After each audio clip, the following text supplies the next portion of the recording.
this guy here is a magnetic motor starter, sometimes called a mag starter. Inside of it, you've got a couple of basic components here. On top here, we have what's called a contactor. A contactor is a specially designed relay that it's designed to switch higher currents.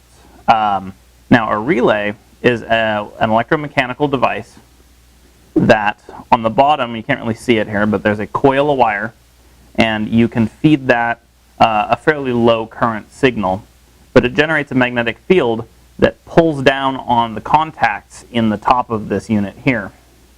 And these contacts have the pads on them that are rated to switch the high amperages. The reason you would use something like this is to keep the high amperage that would have to flow through to your motor.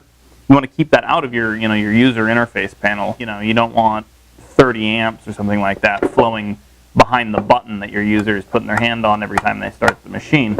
You'd much rather have that safely tucked away inside something where they're only interfacing a very small amount of current, so there's not a whole lot of danger there.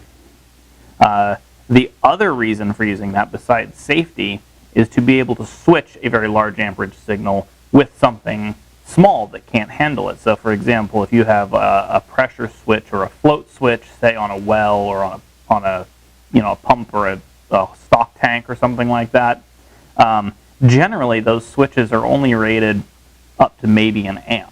But you may be powering a motor that's going to draw 20, 30 amps. So you need some way to switch that current, and that's exactly what a contactor is for. In addition to a contactor, what makes a motor starter actually work the way it does is you have this. This is called the thermal overload, or it's often referred to as the heaters. Now, after the current passes through the contactor, when it's turned on, it now has to go through these heaters before it can get to the motor. And these consist of some bimetallic strips that are adjustable here as to when they trip. But when you draw too much current across these strips, they will actually flex up and break contact, which will pull this relay, this contactor, out of the circuit. So it's an additional overload protection for your motor here. So say you got fuses upstream, power coming in here, and your motor bogs down and starts to try and draw too much current. You can reset. You'll pop this device, which is nice and resettable, and not necessarily blow the fuses upstream there. Now, additionally, in here on this particular model, there's two switches, and they're built in right here, and that's for the start and the stop buttons. You can see inside the lid here, you've got a couple of actuator rods that when you push the buttons, come down and press these switches that are built in on this unit here.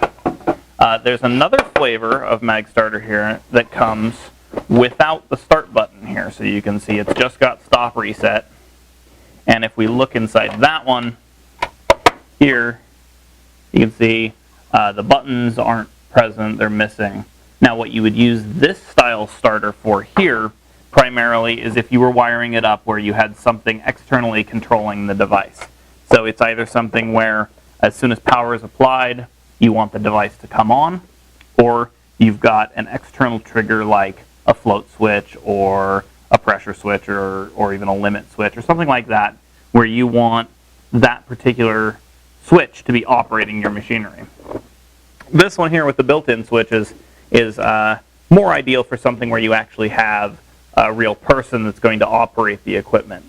Now, you can wire these for automated use, like say for on a compressor or something like that, if you happen to have one with the start-stop buttons.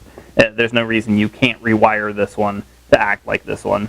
And vice versa, you can wire external buttons to this starter that allow an operator, a human operator, to start and stop the machinery, maybe from a remote location. So if you have something where you've got a piece of equipment, say in an equipment room, but the operator needs to start or stop that particular piece of equipment from, down the hall somewhere, you could wire up remote buttons and then just use the one that doesn't have any buttons on it at the remote location there.